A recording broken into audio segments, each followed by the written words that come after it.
घर के आंगन में उस दिन अजीब सी खामोशी थी। हवा भी जैसे रुक रुक कर चल रही थी, मानो आने वाले तूफान का इंतजार कर रही हो। सभी की नजरें दरवाजे पर टिकी थी, क्योंकि आज फैसला होने वाला था, रिश्तों का, भरोसे का और सच्चाई का। लंबे समय से चली आ रही गलतफहमियों ने घर की दीवारों को भी बोझिल बना दिया था। गायत्री और पुष्पा एक दूसरे के सामने खड़ी थी। दोनों की आंखों में आंसू थे, लेकिन उन आंसुओं में दर्द से ज्यादा सच्चाई झलक रही थी। गायत्री के मन में कई दिनों से उथल-पुथल चल रही थी। उसे लगता था कि पुष्पा ने उससे विश्वासघात किया है, उसके परिवार को तोड़ने की कोशिश की है। दूसरी तरफ पुष्पा भी खुद को अकेला महसूस कर रही थी। वह बार-बार कहना चाहती थी कि उसने जो भी किया, मजबूरी में किया, लेकिन किसी ने उसकी बात सुनने की कोशिश ही नहीं की। आज पहली बार दोनों आमने-सामने थीं, बिना किसी तीसरे की दखल के। गोपाल थोड़ी दूरी पर खड़ा सब देख रहा था। उसके चेहरे पर तनाव साफ दिखाई दे रहा था। उसे पूरा भरोसा था कि आज फिर कोई बड़ा झगड़ा होगा, आवाजें ऊंची होंगी और रिश्ते और भी टूट जाएंगे।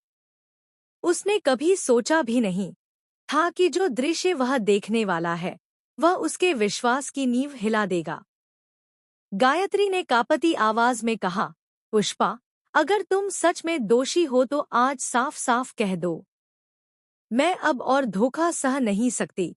उसकी आंखों से आंसू गिर पड़े।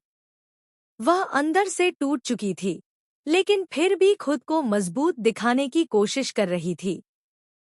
पुष्पा ने सिर झुका लिया। कुछ पल के लिए पूरा घर सन्नाटे में डूब गया। फिर उसने धीमे से कहा, दीदी, मैंने कभी आपका बुरा नहीं चाहा। जो भी किया, आपके परिवार को बचाने के लिए किया। लेकिन सच बताने की हिम्मत नहीं जुटा पाई, क्योंकि मुझे डर था कि आप मुझसे नफरत करने लगेंगी। ये सुनते ही सबकी सांसें थम गईं।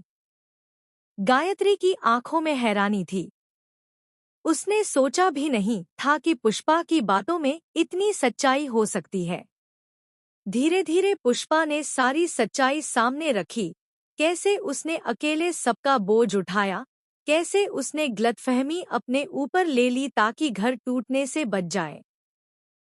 हर शब्द के साथ उसके आंसू जमीन पर गिरते जा रहे थे। गायत्री का दिल पिघलने लगा। उसे एहसास हुआ कि उसने बिना सच्चाई जाने ही पुष्पा को दोषी ठहरा दिया। उसके मन में पछतावा उमड़ आया। वह एक पल के लिए भी खुद को रोक